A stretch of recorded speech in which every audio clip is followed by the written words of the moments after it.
Break के बाद आमने सामने में एक बार फिर स्वागत है। आज हमारे साथ हैं राष्ट्रीय स्वयंसेवक संघ के अखिल भारतीय सह प्रचार प्रमुख नंद कुमार जी। नंद कुमार जी, बात हो रही थी कि आखिर में आपने कहा कि हिंदुत्व तो बहुत बड़ा एक, फिर जब आदमी अपना पंथ परिवर्तन करता है या किन्हीं का परिवर्तन करा दिया जाता है तो हम क्यों उसका विरोध करते हैं? एक बात तो आप समझना चाहिए, संघ बिल्कुल किसी का जो पंथ परिवर्तन या मत परिवर्तन करने के लिए हम कुछ भी अभियान चलाने वाला व्यक्ति नहीं है, ऑर्गेनाइजेशंस नहीं है। ठीक, एक बात तो समझना चाहिए, वो पंथ परिवर्तन या मत परिवर्तन आप कहते हैं, वो जहाँ जहाँ ज़्यादातर हुआ है वो तो केवल आप देखिए, वो बारीकी से देखा है तो आपको मालूम हो जाएगा, ये मत परिवर्तन के साथ और कुछ परिवर्तन हो रहा है। इस और कुछ परिवर्तन मानो कुछ जगह पर तो मत परिवर्तन बहुत ज़्यादा हुआ है, वो देश से अलग होने का जो विचार उनके मन में अपने आप आ रहे हैं। क्यों आते हैं हमको मालूम नहीं है। मत के साथ, एक अलग मत के साथ यानी अलग रिलीजन के साथ देश विरोधी विचार आ रहे हैं अपने आप। कुछ जगह पर अनेक उदाहरण हैं जहाँ जहाँ भारत से कट हो गया है, अलग हो गया है, वहाँ का जो हिस्ट्री आप देखा है तो आपको मालूम हो जाएगा। एक दूसरा, कुछ लोगों के मन में लग रहा है हम तो पुराने ज़माने में हमारे पीढ़ी से पीढ़ी दर पीढ़ी तो हिंदू ही रहा है, यानी धार्मिक यानी रिलीजियस दृष्टि पर भी हम हिंदू ही रहा। अभी तो हम वापस एक प्रकार से एक डी कन्वर्शन करने का जो विचार हमारे मन में आ रहा है। It is not conversion, it is D conversion है। जो कन्वर्ट हुए हैं उसको खत्म करना उन्होंने स्वयं इच्छा प्रकट करते हैं। ऐसे लोगों को स्वीकार करने के लिए हिंदू इस प्रकार से धार्मिक वृत्ति में काम करने वाले लोगों ने आगे बढ़ा है तो ये इसमें क्या आपत्ति है? वो तो आने के लिए पूरा अधिकार है। हम तो कहते हैं ये तो सेकुलर नेशन है, सेकुलर है तो कुछ लोगों को हाँ हम वापस हमारे मैंने आपका ये कहना है कि पूजा पद्धति बदले तो कोई फर्क नहीं पड़ता, लेकिन आस्था बदले, देश की आस्था बदले तो बदल हुआ है ना। आप देखिए इस देश, आप देखिए ऐसा हमको एक आकलन में ऐसा इस कंक्लूजन हमको मिलता है, भारत एक सुंदर एक बगीचा है, लेकिन इस बगीचे में अलग अलग प्रकार के पौधे हैं, अलग अलग प्रकार से फ्लावर्स है। It is colourful, it is एक प्रकार से डाइवर्सिटी भी है, ये बहुधा है। लेकिन ये पौधे सब कहाँ उगते हैं, कहाँ है? इसका जो मिट्टी कहाँ है, मिट्टी कौन सा है? ये मिट्टी हिंदू संस्कृति का है। तो संघ का सवाल वहीं उठता है कि पूरे मत बदलो तो केवल पूजा पद्धति बदलना ही है। तो ये तो एक एक व्यक्ति से, it all depends upon the person. Means ऐसा तय करता है, मीन तो बाद वापस आ रहा है। पर नंद कुमार जी, आप इस प्रैग्मेटिक युग में, एक विकासशील युग में कैसी दकियानुसी सी बातें करते हैं? ये तो बिल्कुल ऐसी बातें हैं, इसलिए आपसे युवा पीढ़ी तो जुड़ ही नहीं रही है। वो कह रही है पता नहीं संघ कौन सी बातें करता है आपकी शाखाओं में। पूरे भारत में ऐसा एक ही ऑर्गेनाइजेशन है, राष्ट्रीय स्वयंसेवक संघ। ज़्यादा से ज़्यादा संख्या में युवा पीढ़ी और स्टूडेंट्स जुटने वाला एक ऑर्गेनाइजेशन तो संघ का ही है। जो पिछले साल का एक संख्या में बताऊंगा नंबर के हिसाब से, संघ का एक शिविर होता है 7 दिन का शिविर, युवा लोगों का है 14 से 40, यानी 14 साल से लेकर 40 साल के लोग आते हैं। ज़्यादातर 14 से 25 के लोग आते हैं। गत साल यानी 2013 दिसंबर का जो संख्या ऐसा है, 85,000 पूरे भारत में आए थे, 85,000 यंग।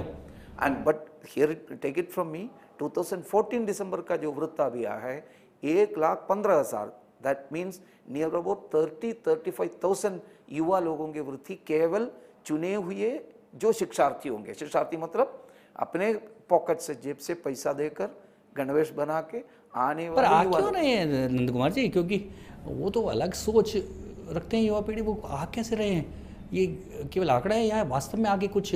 अरे एक और जो बता रहा हूँ मैं तो बताऊंगा, संघ में जुड़ने वाला जो लोगों के लिए अलग अलग तरीके से, ये नए युग, ये टेक्निकली एडवांस्ड युग है, इसलिए अपने जो संघ साइट में जॉइन आरएसएस ऐसा करके एक प्रावधान है। उस जॉइन आरएसएस में जुड़ने वाले लोगों की संख्या 2013 से लेकर अभी तक अगर देखा है तो 2012-13 में महीने में मुश्किल से 100 या 150 होता था। 2013 में 12 से लेकर 13 आ गया, 1000 तक गया। अभी का हिसाब मैं बता रहा हूँ, अकाउंट बता रहा हूँ, हर महीने 6,000 से 7,000 तक हर महीने जुड़ते हैं। इन दिनों देखने में आए हैं आप आर्थिक विषयों में भी घुस रहे हैं, आप सामाजिक विषयों में भी घुस रहे हैं। आखिर में क्या पूरे देश के सारे एजेंडे ही आप ही तय करना चाहते हैं सारे? पहला क्वेश्चन में प्रास्ताविक के रूप में एक बात मैंने बताया था, उसके उत्तर के रूप में जी, यानी संघ केवल एक ही काम करते हैं, शाखा के द्वारा व्यक्ति निर्माण, व्यक्ति उस निर्मित व्यक्तियों के द्वारा समाज संगठन और समाज का जो इनका जो परिष्कार और समाज संगठित सशक्त समाज के द्वारा राष्ट्र का परम वैभव। संघ जिस तरह से चुपचाप रह के नागपुर में रह के और जिस तरह से सब क्षेत्रों में अपने लोगों को घुसाता जा रहा है, डर यही है कि आखिर में संघ हर जगह में घुसकर कहीं इस देश की पूरी की पूरी स्थितियों को कंट्रोल नहीं कर लेगा। संघ कहीं पर घुसते नहीं है, घुसपैठ नहीं करते हैं। संघ स्वयंसेवक इस विचार राष्ट्रीय विचारधारा को लेकर सब क्षेत्रों को एक प्रकार से एक नेशनल दृष्टि पर, राष्ट्रीय दृष्टि पर एक अगर बता सकते हैं उस क्षेत्र का एक शुद्धिकरण करते हैं, फिर से अपने ठीक पटरी पर उस क्षेत्र को लाने का कोशिश कर रहा है। वो है इसको एक बड़ा सवाल, जयपुर में पहली बार आपने स्तंभ लेखकों का सम्मेलन, तो उसे एक बड़ा सवाल ये भी उठने लगा है कि राजनीतिक एजेंडा तय करने के बाद अब मीडिया का एजेंडा भी अब कहीं ना कहीं मीडिया को कंट्रोल करने का भी कोशिश संघ कर रहा है। बिल्कुल नहीं है, बिल्कुल नहीं है। आप देखिए ये भी पहली बार नहीं है। हम तो प्रचार विभाग के तत्वावधान में बहुत पहले ही शुरू किया ऐसे काम। जगह जगह पर जो स्तंभ लिखने वाले ये पहली बार नहीं हो रहा, नहीं, जयपुर में पहली बार होगा। इसके पहले दिल्ली में हुआ था, इसके पहले मैसूर में हुआ था, कोलकाता में हुआ था, अहमदाबाद में हुआ था, और ये तो नेशनल स्तर पर अगर देखा है तो नेशनल स्तर पर 5वीं बार हुए, 5th टाइम है। It is not for the first time. Okay, and another thing, जगह जगह पर समान विचारधारा के लोग, जो मैंने पहले से ही मेरे ये आपका जो इंटरव्यू में बताने के लिए कोशिश कर रहा है, इस विचारधारा को लेकर अलग अलग क्षेत्र में काम करने वाले लोग अपने अनुभव का आदान प्रदान करने के लिए, इसके लिए हम आपस में मिलते हैं। उस मिलने के जो क्रम में स्तंभ लेखक भी ऐसे काम करने वाले जो लोग भी हैं, स्तंभ लिखने वाले लेखक लोग भी हैं, ऐसे लोगों ने अपने अपने पढ़ाई के, अपने अपने रिसर्च के विषय आपस में बांटने डिस्कस के लिए है। पर अंदर क्या हुआ? बड़ा बहुत गोपनीय तरीके से था, किसी को घुसने ही नहीं दिया। अंदर हुआ क्या, इसको लेके बड़ी चर्चा ये थी, पता नहीं अंदर ये 100-150 लोग बैठ के पता नहीं क्या करने वाले हैं और क्या विस्फोट होने वाला है। नहीं, हम संघ हमेशा किसी भी काम करना है उसको प्रचार बहुत ज़्यादा देना, प्रसिद्धि मिलना, ये संघ का सोच नहीं है। संघ का मूलभूत सोच ये ज़्यादा प्रसिद्धि एक प्रकार से हमारे मूलभूत काम के लिए बाधा पहुंच जाने वाला विषय है, एक प्रकार से ज़्यादा पब्लिसिटी, इसलिए हम इसके पीछे नहीं जाते। फिर भी आप लोगों के लिए हर दिन हमने पहली बार ऐसा भी किया है, ऐसा एक मीटिंग का क्या हुआ है ऐसा करके एक नोट भी दिया। पर आपके बारे में ये है कि अंदर क्या हुआ वो तो नहीं बताया आपने, को जो बताना था वही बताया आपने? नहीं, बिल्कुल नहीं है। हम तो संघ हमेशा जो कुछ बताए तो वो बताने लगे क्या क्या चीज़ है वो तो बताएंगे हमेशा। नंद कुमार जी, आखिर में ये महिला विषयक एक बड़ा स्तंभ लेखकों का सम्मेलन था, तो क्या लगता है, क्या जो स्तंभ लेखक आए और जो संघ का विचार, क्या लगता है महिलाओं की स्थिति को लेकर क्या चर्चा हुई? इसके बारे में भी पूरे प्रेस को हमने एक प्रेस नोट के द्वारा दिया था। यानी मतलब यहाँ तो एक राष्ट्रीय विचार के आधार पर महिला संबंधित विषयों के बारे में गहरा सोच, इन डेप्थ स्टडी मेरे ख्याल से अभी तक नहीं हुआ है। ये एक प्रकार से पाश्चिमात्य विचार, वेस्टर्न थॉट के आधार पर फेमिनिज्म तो चल रहा है। वो फेमिनिज्म वो बताते हैं वो एक प्रकार से हमको यूनिफॉर्म, पुरुष एक अलग वर्ग है, पुरुष के खिलाफ लड़ना है, वुमेन का जो आपस में लड़ाई, एक क्लास स्ट्रगल का जो बात चल रहा है, ऐसा करके बहुत सारे एक ये फेमिनिज्म का जो वेव्स हुआ है, फर्स्ट वेव, सेकंड वेव, ऐसा करके बहुत सारा हुआ है। अभी जो 4th वेव के जो इसमें आ गया है फेमिनिज्म में, उन्होंने भी सोचना प्रारंभ किया आपस में लड़ने से कुछ नहीं होने वाला है, it is a matter of interdependence.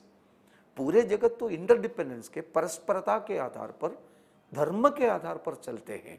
उस धर्म को समझना चाहिए, मतलब इंटरडिपेंडेंस को समझना चाहिए। सबसे ज़्यादा कहा जाता है कि जो अपने देश के लोगों में, हिंदुओं में ही महिला को सबसे ज़्यादा दबा दिया जाता है, घर के पीछे, पर्दे के पीछे डाल दिया जाता है। जो फैमिली मैटर्स में भी उनको इन्वॉल्व नहीं किया जाता है। जो फेमिनिस्ट हैं, जो अभी जो एक आंदोलन चल रहा है, जो महिला स्वतंत्रता को लेकर आंदोलन चल रहा है, उनका यही कहना है कि जगह जगह जातिवादी जो संगठन हैं, जो जगह जगह वो महिलाओं को दबा रहे हैं। और आप कह रहे हैं कि हम तो दोनों को बराबर मानते हैं। कैसे ये बराबर मानते थे? वो तो सच भी है। आप तो स्वतंत्रता का जो बात बताए, फेमिनिस्ट वर्ल्ड जो हमको स्वतंत्रता, किससे स्वतंत्रता, किससे, from whom you want to be free? ये तो एक आधारहीन तत्व है। हम तो मिलकर ही रह सकते हैं। इसलिए वो फेमिनिज्म का जो मूवमेंट जितना हुआ है, ये सब एक प्रकार से हार गया, ऐसा समझना चाहिए। नहीं, वो उनका ये कहना है कि इंद्राणी के 5 विवाह हुए तो इतना हल्ला मचा दिया, जब पुरुष 5 विवाह करता है तो चुप बैठे रहते हैं लोग। ये तो बेमतलब बातें हैं। ऐसा जो हमने जो बताया था, वो महिलाओं के ऊपर जो दबाव हो रहा है, ज़्यादा प्रेशर चलते हैं, इनका जो स्वातंत्र्य, इनका जो समान अधिकार, ये सब बातों तो होना ही चाहिए इस युग में। इसकी ज़रूरत है। ज़माना बदल रहा है। एक समय पर किसी अन्य कारणों से, अब देखिए उत्तर भारत में जो बाहर से जो आक्रमण आ गया, उस आक्रमण के समय पर महिला लोगों को पीछे रखने की जरूरत था, अलग अलग कारणों से। लेकिन अभी के युग में इसमें परिवर्तन आना जरूरत है। साथ रहकर ही आगे चल सकते हैं। इसलिए मैंने वो शब्द प्रयोग जानबूझकर किया। ये दोनों एक ही है, एक ही तत्व का 2 भाग है, एक ही तत्व का, एक से दूसरा बनाया नहीं है। एक के यानी पुरुष के आवश्यकता के लिए स्त्री को नहीं बनाया है।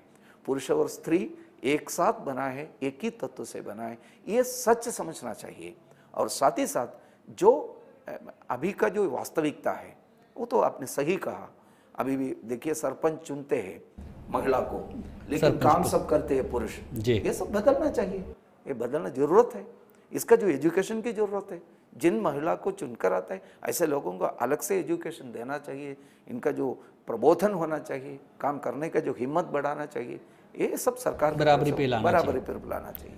आपस में टकराव नहीं, बराबरी पे आना। अब लगता है कि दुनिया का, जैसा दावा किया जाता है कि संघ सबसे बड़ा संगठन है, लेकिन इसकी सारी की सारी कार्रवाई बड़ी गोपनीय होती है और बड़ी संदेह पैदा करती है। ये सब क्यों होती है ऐसी?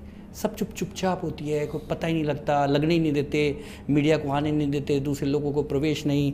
संघ का मूलभूत काम जो मैंने बार बार बताया था, शाखा है, वो खुले मैदान में सबके सामने चलने वाला एक काम है।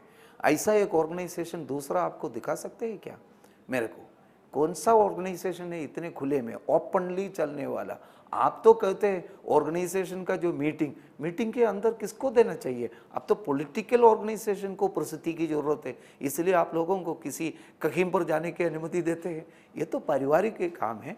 इसमें कितने मात्रा में प्रसिद्धि की जरूरत है, अन्य लोगों को बताने लायक विषय है, वो तो हमेशा बताते हैं। गोपनीय कुछ नहीं, सीक्रेट कुछ नहीं है, बिल्कुल नहीं है। इस देश के लिए काम करने वाला संघ के जानकारी लेने के लिए सीक्रेट सर्विस की सेवा लेनी पड़ जाती है कई बार। तो संघ का जो कितने मात्रा में काम, संघ का जो काम चल रहा है, वो काम मैंने बताया खुले मैदान में चलने वाला है। बाकी जो कुछ नहीं है, ऑर्गेनाइजेशन का जो ऑर्गेनाइजेशनल मैटर्स डिस्कस करते हैं, वो हमारा जो अंदरूनी बात है। फैमिली के अंदर भी कुछ ऐसे होते हैं ना। ये एक बड़ा परिवार है। इस बड़ा परिवार इस नाते संघ तो खुले मैदान में काम कर रहे हैं, और संघ संबंधित अंदरूनी बात हम तो इंटरनली डिस्कस करते हैं, और खुले में जो बताने लायक जो विषय है सबके सामने ही बताते, सबको देते भी है। गोपनीय कुछ भी नहीं है। तो ये थे नंद कुमार जी।